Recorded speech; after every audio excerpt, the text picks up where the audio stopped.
अब तक बिहार समाचार के प्रायोजक हैं राधा कृष्ण फ्लाई एस ईट उद्योग, गुरुचारणम डिजिटल क्लासेस, नवादा विधि महाविद्यालय।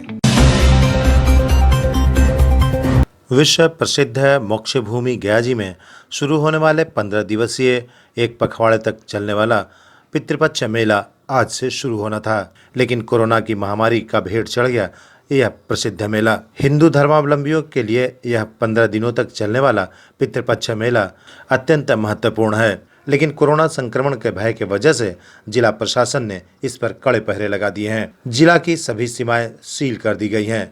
एक भी पिंडदानी गया में प्रवेश न करे, इसके लिए पुलिस की तैनाती जिला प्रशासन ने सीमावर्ती इलाकों में लगा दी है। कोरोना महामारी की रोकथाम व इस पर प्रभावी नियंत्रण के लिए भारत सरकार के गृह मंत्रालय से जारी आदेश के आलोक में डीएम व एसएसपी ने संयुक्त आदेश जारी किया है। पितृपक्ष मेले के आयोजन के संदर्भ में किस चीज़ का जांच चल रहा है? पितृपक्ष मेले को लेकर के चल रहा है। बाहर से गाड़ियों पे आने पे पाबंदी लगाई है सरकार ने। हाँ लगी हुई है। जो आदेश है वरीय पदाधिकारी को कि अभी कोविड-19 को लेकर के बाहर से गाड़ी नहीं आ पाए। इस पैंडेमिक की वजह से इस बार मेला स्थगित किया जाता है। गया जी में 1 सितंबर से 17 सितंबर तक यह मेला निर्धारित था। चूँकि भाद्रपद शुक्ल पक्ष की चतुर्थी तिथि से आरंभ होकर पितृपक्ष मेला हर साल आश्विन कृष्ण पक्ष की अमावस्या तक आयोजित होता था। ऐसे में इस बार पितृपक्ष मेला 1 सितंबर से 17 सितंबर तक होना तय था, पर कोविड-19 के संक्रमण की रोकथाम के मद्देनजर जिला प्रशासन ने मेला आयोजन पर रोक लगा दी है। सील कर दिया। क्यों? जो भी ईमानी तीर्थयात्री ये तीर्थ स्थल पर नहीं आए, यहाँ पिंडदान नहीं होगा, पिंडदानी रोका गया। ये 12 चट्टी, डोभी, सहरघाटी, ये आपको डिहरी, सासाराम, ये सब बॉर्डर सील कर दिया। इधर ये आपका ये चाकन से आगे पटना पुनपुन, ये सब रोक दिया गया कि पिंडदान नहीं होगा। प्रशासन खड़ा होकर पिंडदान करने वाले को भगा रहा है। पंडा जो जाता है, पंडित जाता है पिंडदान करने, डंडा दिखाता है कि पिंडदान यहाँ नहीं कराना है। तो पंडा तो मर गया ऐसे ही भूखे, अल्पसंख्यक है, ही है, छोटा है, ये परिवार है ही है, और सब लोग भूखे मर रहा है। कोई धंधा रोजगार हमारा है नहीं। हमारा बस मेन मूल धंधा यही है भगवान का। भाई ये मंदिर यजमान जो आएगा पिंडदान करेगा, पूजा कराएगा, 2 पैसा हम लोग पाएंगे, हम लोग उसे पालन पोषण अपना परिवार चलाते हैं। मगर ये ऐसा सरकार आया, धर्म विरोधी सरकार, कि ये सब जुआ कर दिया। शेरघाटी प्रखंड के बेलागंज पंचायत के गांव टोला हनानगंज, जहां 300 घरों की आबादी बसती है, वहां के लोग आज भी सरकारी योजनाओं द्वारा मिले गए लाभ, जल नल वाली लाभ से वंचित हैं। ग्रामीणों ने बताया कि विगत 2 वर्ष पूर्व जल नल योजना का पंप लगाया गया था। इसके बाद गांव में खुशी की लहर आ गई थी, लेकिन अब समय ऐसा भी आ गया है कि पानी तो दूर, मोटर चलाना नसीब भी नहीं हुआ है। बेला पंचायत के वार्ड नंबर 13 के स्थानीय लोगों का कहना है कि वार्ड सदस्य संजू देवी एवं वार्ड सचिव अखिलेश यादव के देखरेख में यह काम किया गया था, लेकिन आज भी गाँव के घर घर में नल जल योजना की पानी नहीं पहुँच पा रही है। मुख्य तौर पर देखा जाए तो सभी योजनाएं सिर्फ कागज पर बनी और कागज पर ही रह गई। लाखों रुपए के लागत से बनाए गए जल नल योजना तक पर ही दिख रहे हैं। नल का लागल है, लेकिन हमको पास पानी नहीं जाता, उधर पाइप फाटल सब गई बाहर। कौन जगह है? हलालगंज 15-20 दिन चला था और उसके बाद बंद हो गया। हाँ, फिर बंद हो गया। फिर कोई आया नहीं है ना? आया था, फिर बना, फिर 1-2 दिन चला, फिर बना से फिर कहाँ चल रहा। कौन है वार्ड सदस्य? यहीं का वार्ड सदस्य। मुखिया कौन है? मुखिया राजकुमार मुखिया है बेला के। ये कौन सा गांव है? हनानगंज। जैसे अभी कब बिगड़ल है, इसको मैं कितना दिन से ये समस्या है? ये आषाढ़ में चला है 8 दिन। अच्छा, और बाद ये बंद है। अच्छा। तो एक शिकायत मुखिया या जनप्रतिनिधि आदि से कैसे की? अब तो प्रतिनिधि अथी है, ये है वार्ड सदस्य के जिम्मा है, ना है सब। अनिल मान जी। हाँ। अच्छा। आपका क्या नाम है चाचा? हमारा कुलेश्वर यादव नाम। शेरघाटी प्रखंड के कचौड़ी पंचायत के कचौड़ी गांव में डाकघर का हाल बेहाल हो रखा है। ग्रामीणों का कहना है कि विगत कई वर्षों से डाकघर का अपना बिल्डिंग नहीं है, वहीं अपने बिल्डिंग का जगह है भी तो उसकी स्थिति जर्जर है। उसके लिए एक डाककर्मी वह परमानेंट काम करते हैं, लेकिन दुर्भाग्यवश डाकघर का अपना बिल्डिंग बेहतर न होने के कारण काफी परेशानियों का सामना करना पड़ रहा है। इसी संबंध में जानकारी देते हुए ग्रामीणों ने बताया कि विगत कई वर्षों से खंडर में तब्दील डाकघर से लोगों को काफी परेशानियों का सामना करना पड़ता है। कई बार प्रशासनिक पदाधिकारियों के अलावा स्थानीय विधायक को सूचना भी दी गई, साथ ही साथ विभाग को भी जानकारी दी गई, लेकिन अब तक यह नहीं बना, जिसके वजह से काम करने वाले पोस्टमैन या पोस्टमास्टर बाहरी पेड़ के नीचे कुर्सी लगाकर बैठते हैं। आमतौर पर देखा जाए तो बिहार में विकास को लेकर भले ही बड़े बड़े वायदे और बड़ी बड़ी कहानियां लिखी गई है, लेकिन सचमुच में देखा जाए तो ऐसा कुछ भी धरातल पर नहीं दिख रहा जो आम लोगों के लिए बेहतर हो सके। बिहार में बहार और विकास की लगी बड़ी कतार कुछ ऐसा ही बयां करती है यह वीडियो। आमतौर पर बिहार में विकास के मुद्दे पर सरकार हर गांव, हर पंचायत, हर नली में पक्की नली गली, जल नल योजना जैसी सुविधा देने का ताबड़तोड़ प्रयास कर रही है, लेकिन एक गांव ऐसा भी है जहां की ग्रामीणों को नसीब भी नहीं हुआ। यह वीडियो साफ कर देता है कि ग्रामीण कैसे इस दलदल में अपना जीवन काट रहे हैं और कैसे जीने के लिए मजबूर हैं। यह वीडियो शेरघाटी प्रखंड के बेला पंचायत घोड़ीजरा गांव की है, जहां करीबन 70 से 80 घर की बस्ती है। जल नल योजना, नली गली पक्कीकरण योजना बीते 4 वर्ष से चल रही है। इसके बाद भी गांव के लोगों को पक्की नली गली नसीब नहीं हुआ। पक्की गली तो दूर, घर के दरवाजे तक पानी भी नसीब नहीं हुआ। दुर्भाग्य इस बात की है जहां सरकार हर घर में नल और जल देने की बात करती है, वहां कहीं घर ऐसे भी है जहां नल में पानी भी नहीं आती। आमतौर पर इसका दोषी कौन है? इसका दोषी किसको बनाया जाए? इसका जिम्मेदार कौन है? ग्रामीणों का कहना है कि हमारी तकलीफ सुनने वाला गांव में कोई नहीं है। उन्होंने बताया कि आजादी के कई वर्ष बीत गए हैं, लेकिन यहाँ की स्थिति जस की तस बनी हुई है। लोगों को कोई भी इतना ही गांव के बनाए गए पंचायत भवन को भी गांव के कुछ ग्रामीणों द्वारा अतिक्रमण कर अपना बसेरा बना लिया है। भारत रत्न पूर्व राष्ट्रपति प्रणब मुखर्जी के निधन पर जन शिक्षण संस्थान गया के केंद्रीय कार्यालय में श्रद्धांजलि सभा का आयोजन अपराह्न 2 बजे आयोजित किया गया, जिसमें जन शिक्षण संस्थान की अध्यक्ष श्रीमती ममता पालित, पूर्व अध्यक्ष सह समाजसेवी श्रीमती रेणुका पालित, वरिष्ठ कांग्रेस नेता प्रोफेसर राम उदय प्रसाद, जिला परिषद के पूर्व अध्यक्ष श्री गोपाल शरण सिंह, संस्था के उपाध्यक्ष वरिष्ठ अधिवक्ता जुगल किशोर प्रसाद, संस्थान के निदेशक डॉक्टर ऋतु रानी, कार्यक्रम पदाधिकारी रविंद्र कुमार सिन्हा, बलराम कुमार सहित अन्य गणमान्य लोगों ने सामाजिक दूरी का ख्याल रखते हुए उनके तैल चित्र पर पुष्पांजलि अर्पित कर श्रद्धांजलि दी। संस्था के अध्यक्ष श्रीमती ममता पालित ने कहा कि प्रणब के निधन से भारत ही नहीं पूरे विश्व मर्माहत है। उनका निधन पूरे विश्व के लिए क्षति है।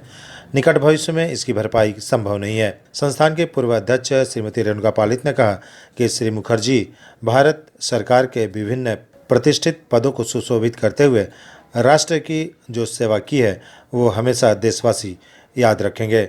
उनके निधन पर हमारे परिवार को व्यक्तिगत रूप से अपूर्णीय क्षति हुई है। जितनी बार हमारे पति जय कुमार पालित, संस्थान अध्यक्ष, जन शिक्षण संस्थान के संस्थापक, बीमार पड़े और दिल्ली अस्पताल में रहे, उन्हें अपने छोटे भाई की तरह देखने के लिए स्वास्थ्य लाभ हेतु हौसला अफजाई की। बता दें कि पूर्व का श्रमिक विद्यापीठ वर्तमान में जन शिक्षण संस्थान गया का उद्घाटन 3 मार्च सन 1996 को अपनी पत्नी शुभ्रा मुखर्जी के साथ गया आकर संयुक्त रूप से किया था। जन शिक्षण संस्थान बिहार का पहला जन शिक्षण संस्थान है जिसका उद्घाटन प्रणब मुखर्जी के कर कमलों द्वारा किया गया था। संस्थान की निर्देशिका ने कहा कि उनके शुभ हाथों का ही परिणाम है कि जन शिक्षण संस्थान गया शिक्षा और साक्षरता के स्वरोजगार के क्षेत्र में उत्कृष्ट प्रदर्शन करते हुए राष्ट्रपति पुरस्कार से नवाजा गया। लोगों से संयुक्त रूप से उनके परिवार को इस दुख की घड़ी में ईश्वर धैर्य एवं साहस प्रदान करे, इसके लिए ईश्वर से उन्होंने कामना की है। श्रद्धांजलि समारोह के मौके पर मंच का संचालन रविंद्र कुमार सिन्हा एवं धन्यवाद ज्ञापन डॉक्टर ऋतु रानी की।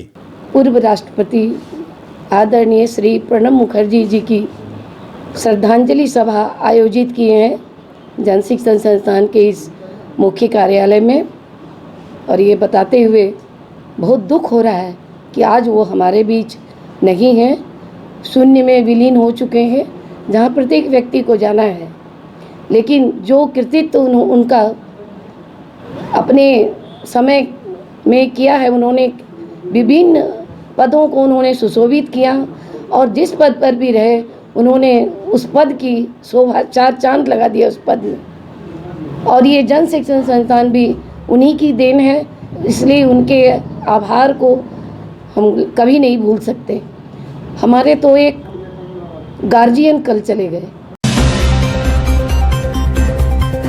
मेगरा थाना क्षेत्र के हरनी गांव में एक दिन में हुए दोहरे हत्याकांड में मंगलवार को समाज सेवी स्वर्गीय महेंद्र यादव व पड़ोसी स्वर्गीय रामदयाल राजक व घायल दुलारचंद साव के परिजनों ने पूर्व मुख्यमंत्री जीतन राम मांझी से मुलाकात की। उन्होंने शोकाकुल परिवार को सांत्वना दी। वहीं इस हत्याकांड की पूरी घटना की जानकारी परिजनों व ग्रामीणों से ली। उन्होंने कहा कि यह बहुत ही दुखद घटना है। इस मौके पर पीड़ित परिवारों को विधवा की सरकारी नौकरी देने के लिए अनुशंसा की है। उन्होंने यह भी कहा कि अपराधियों ने 4 लोगों की हत्या की धमकी दी है, जिससे पीड़ित परिवार व हरनी तिरवाड़ी गांव के लोग दहशत में जी रहे हैं। वे लोग भय से घिरे सो नहीं पा रहे। हमने एसएसपी से इस संबंध में बात भी की और बताया कि यहाँ के लोगों का जीवन खतरा में है और हमें सुरक्षा की सख्त जरूरत है। इस गाँव में लोगों की सुरक्षा के लिए पुलिस पीटेक स्थापति की मांग कर रहे हैं। वहीं सरकार को शीघ्र मुख्यमंत्री तहत योजना सहायता देने की मांग की है। परिवार से मिलने के बाद पत्रकारों से यह भी कहा कि समाचार पत्रों में यह खबर आनी चाहिए कि इन दोनों की हत्या नक्सलियों ने की है। कई जगह पर पर्चे भी गिराकर नक्सलियों ने इस दोहरे हत्याकांड की जिम्मेदारी भी ली है। देखिए, हरनी गांव जो नारायणपुर ग्राम पंचायत में है, कुछ दिन पहले एक महेंद्र यादव जी और एक श्याम रजक जी हैं, उनकी हत्या हुई है और एक साहू जी हैं जो घायल हैं। की बात की सूचना के आधार पर आज उस गांव में हम लोग गए हैं और गांव में हमने देखा है और वहां के लोगों से बातचीत किया। तो सबसे पहले तो ये कहना चाहते हैं कि मर्डर हुआ, उसकी अंत्येष्टि हुई और उसकी अंत्येष्टि के लिए बिहार सरकार का जो अनुमान है कि 3000 रुपया मिला जाए, अभी तक नहीं मिला है। ये दुर्भाग्यपूर्ण स्थिति है और इसके लिए अभी SDO से हमने कहा है कि भाई आप उनको दिलवाइए। गया 2 सितंबर 2020 आगामी बिहार विधानसभा चुनाव 2020 के अवसर पर मतदाताओं विशेषकर युवा एवं छात्र मतदाताओं को जागरूक करने एवं इनके माध्यम से अन्य मतदाताओं को मतदान करने हेतु संदेश देने के उद्देश्य से जिले में ऑनलाइन निबंध प्रतियोगिता का आयोजन किया। 8 सितंबर 2020 को किया जा रहा है ऑनलाइन निबंध प्रतियोगिता। ऑनलाइन निबंध प्रतियोगिता 2 ग्रुप में आयोजित किया जाएगा, जिसमें वर्ग 9 एवं वर्ग 10 के एक ग्रुप तथा वर्ग 11 से महाविद्यालय स्तर पर प्रतिभागी इसमें भाग ले सकते हैं। उत्तम ऑनलाइन निबंध प्रतियोगिता में सरकारी तथा निजी विद्यालय महाविद्यालय के छात्र भाग ले सकते हैं। इस संबंध में विशेष जानकारी के लिए जिला कार्यक्रम पदाधिकारी माध्यमिक शिक्षा विभाग के दूरभाष संख्या 8789545004 पर संपर्क किया जा सकता है। ऑनलाइन निबंध प्रतियोगिता का आयोजन कोविड-19 के कारण जिले के समस्त विद्यालय महाविद्यालय एवं शिक्षण संस्थान बंद होने के कारण ऑनलाइन आयोजित किया जा रहा है। गया जिला कांग्रेस कमेटी के जिला अध्यक्ष चंद्रिका प्रसाद यादव जी अपने विधानसभा क्षेत्र शेरघाटी 226 में पदाधिकारी के बीच में ऑनलाइन मेंबरशिप ज्यादा से ज्यादा बनाए जाने को लेकर कांग्रेस कार्यकर्ताओं के साथ चर्चा किया। साथ ही साथ बिहार के प्रभारी वीरेंद्र सिंह राठौड़ जी के आगमन पर कार्यक्रम को लेकर चर्चा किया गया। तब दौरान अल्पसंख्यक जिला अध्यक्ष आयूब अली उर्फ कमर खान जी, महामंत्री अजीत सिंह जी से शेरघाटी प्रखंड अध्यक्ष शाहिद इमाम जी एवं युवा कांग्रेस जिला महासचिव जिशान उद्दीन अफरीदी आदि रहे मौजूद। कांग्रेस इस विधानसभा को हमेशा अपना मानते आई है। मैं अभी जिला अध्यक्ष कांग्रेस पार्टी का हूँ। यहाँ हमारे अल्पसंख्यक सेल के अध्यक्ष भी कमर भाई बैठे हुए बगल में जिला कांग्रेस कमेटी के अल्पसंख्यक सेल के अध्यक्ष हैं। हमारे अजीत बाबू हैं, प्रखंड अध्यक्ष जी हैं। हम लोग सामूहिक रूप से इस विधानसभा को कांग्रेस की ओर लाने का प्रयास कर रहे हैं। देखिए, सबसे पहले अध्यक्ष जी ने बात रखा है, हम लोगों ने तमाम जितने भी गया जिला कांग्रेस कमेटी से लोग जुड़े हुए हैं, वो हम लोगों ने सीट बढ़ाने को लेकर के बात किया है। हम लोगों ने आला कमान जो हमारे शक्ति सिंह गोयल प्रभारी हैं, वीरेंद्र सिंह राठौड़ जी का अभी 2 दिन के बाद भी इस विधानसभा में भ्रमण होने वाला है। पूर्व में भी जब भ्रमण हुआ था तो हम लोगों ने ये चर्चा किया था कि गया टाउन जिस तरह से विधानसभा अपना है, वजीरगंज से अभी हमारे विधायक हैं, तो हम चाहते हैं कि जो अभी मगध की जो सीट है, तो गया में 10 विधानसभा है, बड़ा जिला है और पूरे मगध का हब है गया। उस हिसाब से हम लोगों ने ये दावेदारी की है कि कम से कम अगर 1 या 2 सीट बढ़ती है उसमें शेर घाटी विधानसभा मेरी पहली मांग रखी कि एक नए रूप से यहाँ पे जो है वो विकास को हम लोग दिखाएं। सड़कों को लेकर के जो मांग है और जो फुटपाथ बाजार को लेकर के मांग है, बस स्टैंड को लेकर के मांग है, जिला बनाने को लेकर के मांग है, ये तमाम मांगों को हम लोग स्वास्थ्य विभाग को डेवलप करने की बात है, भ्रष्टाचार को खत्म करने की बात है। ये प्रबल होगा कि हम लोग उसको पहले प्राथमिकता देंगे और इसको हम लोग करेंगे। दलित सेना के प्रदेश उपाध्यक्ष देवन पासवान ने मोहनपुर में नाबालिग लड़की के साथ हुए सामूहिक दुष्कर्म के खिलाफ दोषियों को फांसी की सजा देने की मांग की है। उन्होंने कहा है कि ऐसे बलात्कारियों को किसी भी हाल में बख्शा नहीं जाना चाहिए। दलित सेना के प्रदेश उपाध्यक्ष देवन पासवान ने ऐसे दोषियों के खिलाफ कड़ी से कड़ी कार्रवाई किए जाने की मांग की है। उन्होंने कहा कि बिहार में लगातार दलितों के साथ दबंगों द्वारा इस तरह के कुकृत्य किए जाते रहे हैं। ऐसे में दलितों का चुप रहना अब लाजमी नहीं है। उन्होंने कहा कि इसके खिलाफ पूरे बिहार में शंखनाद करेंगे और दलित के खिलाफ हो रहे पूरे प्रदेश में घटनाओं पर सरकार की ईंट से ईंट बजा देंगे। उन्होंने कहा कि जिस जाति वर्ग के लोगों ने सामूहिक दुष्कर्म किया है वो दबंग जाति वर्ग के हैं।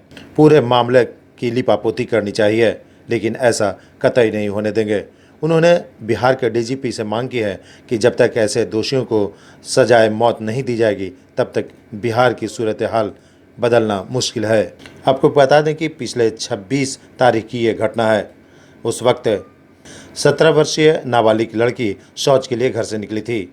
तभी घात लगाए अपराधियों ने उसे एक खंडर में ले जाया गया, जहां उसके साथ बलात्कारियों ने मुंह काला किया। जिस नाबालिग के साथ बलात्कार हुआ 12वीं कक्षा की छात्रा है। पीड़ित युवती मानसिक प्रताड़ना से गुजर रही है। ऐसे में उसके साथ अगर कोई अनहोनी होती है तो इसका पूरा जिम्मेवार दोषियों के साथ पुलिस की भी होगी। उन्होंने कहा कि पुलिस पूरे मामले की लिपापोती में लगी हुई थी, लेकिन देवन पासवान ने बताया कि उनके तत्परता और जागरूकता की वजह से दोषियों पर कार्रवाई करने में पुलिस ने कोशिश की है। पुलिस द्वारा कार्रवाई की गई। कार्यों के खिलाफ जो बलात्कार करने वाला बलात्कारी है उसे कड़ी से कड़ी सजा दिला और लड़की शेड्यूल कास्ट से आती है, इसको सरकार के द्वारा एट्रोसिटी एक्ट के तहत मुआवजा दिया जाए और बलात्कारियों को कड़ी से कड़ी सजा हम यहाँ के एसएसपी, जिला पदाधिकारी और बिहार सरकार से मांग करते हैं। देवन पासवान, प्रदेश उपाध्यक्ष, दलित सेना बिहार एंड लोजपा। परैया प्रखंड क्षेत्र के मगरामा ग्राम पंचायत के मुखिया दिलीप कुमार सिंह ने गुरारू प्रखंड क्षेत्र के विभिन्न गांवों के दौरा करने के बाद मुखिया दिलीप सिंह द्वारा आगमनी विधानसभा चुनाव में गुरारू विधानसभा क्षेत्र से अपने आप को निर्दलीय उम्मीदवार के रूप में अधिस्थापित करने के उद्देश्य में जनसंपर्क किया जा रहा है। मुखिया दिलीप सिंह ने बताया कि मैं किसी भी पार्टी का विश्वास नहीं करता, जनता ही सर्वश्रेष्ठ है, इसलिए निर्दलीय प्रत्याशी के रूप में ही चुनाव मैदान में आऊंगा। वर्तमान विधायक से लोग काफी नाराज हैं। मेरा शुरू से उद्देश्य था कि गरीबों का सेवा करना, ये परम धर्म मेरा था। इसी विषय पर हमें जनता ने चुना पंचायत स्तर पर। उसके बाद हमारे मन को बढ़ाया जनता ने, पंचायत के हमारे दलित समाज और सभी समाज मिलकर, और उन लोगों ने भी राय दिया कि मुखिया जी अच्छा कार्य किए हैं तो आगे के लिए तैयारी किया जाए, हम लोग साथ हैं। उन्हीं के बदौलत आज हमने तय किया है कि गुरुआ विधानसभा में हमारा भी राय है कि जनता के बीच में आकर मैं कुछ अच्छा कार्य करके दिखलाऊं। मगध की गौरवशाली धरती नवादा में मगध यूनिवर्सिटी बोधगया और बीसीआई गवर्नमेंट ऑफ इंडिया से अस्थायी मान्यता और संबद्धता प्राप्त नवादा विधि महाविद्यालय LLB, BA LLB और LLB ऑनर्स की गुणवत्तापूर्ण दक्ष व्याख्याताओं द्वारा पढ़ाई कराई जाती है। नामांकन के लिए आवेदन आमंत्रित किए जाते हैं। अंतिम तिथि 15 सितंबर 2020। ऑफलाइन ऑनलाइन एंट्रेंस टेस्ट की तिथि 20 सितंबर 2020। परिणाम प्रकाशन की तिथि 25 सितंबर 2020 तथा नामांकन की अंतिम तिथि 30 सितंबर 2020। शीघ्र संपर्क करें। मोबाइल नंबर 9431224775, 9934020457 और 9471490185। ऑनलाइन क्लासेस जारी। गुरुचरणम डिजिटल क्लासेस आपके लिए लाया है Gurucharanam scholarship cum admission test for classes 9, 10, 11th and 12th. Scholarship up to 90%. Direct admission also available for Z-Mains and Advanced, NEET UG, NTSC and Olympiads. अपने बच्चों के बेहतर व सुरक्षित भविष्य के लिए संपर्क करें गुरुचरणम डिजिटल क्लासेस। पता है एपी कॉलोनी, आशा सिंह मोड़, opposite to Ashirwad nursing home, Gaya. Contact number 9430034146। Shri Radha Krishna fly ash ईट उद्योग आपके शहर में पहली बार हाईटेक क्वालिटी से बना ईट, जो है सबसे बेहतर और सबसे मजबूत, अत्याधुनिक मशीनों से निर्मित, अच्छी क्वालिटी और बेजोड़ मजबूती का वादा। श्री राधा कृष्ण फ्लाई ऐश ईट से दीजिए अपने आशियाने को एक फौलाद मजबूती। हमारा पता है गोपालपुर, NH2 के निकट, शेरघाटी, गया। भूमि का सपूते भूमि बचाएगा, अपना एक एक वादा वो तो निभाएगा। हो भूमि का सपूते भूमि बचाएगा, अपना एक एक वादा वो तो निभाएगा। खेत खरिहान बोले, हंसता किसान बोले, गेहूं मकई धान बोले, घर दा सब उड़ जाए, ठोस दाना घर आए, पछुआ और पुरवा की चले जो बयार हो।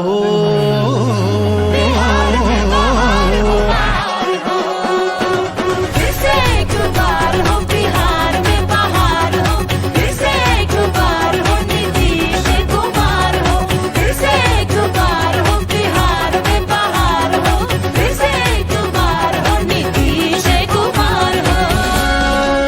और अपने शहर की खबरों के साथ जुड़े रहने के लिए हमारे चैनल अब तक बिहार को सब्सक्राइब कर बेल आइकन जरूर दबाएं।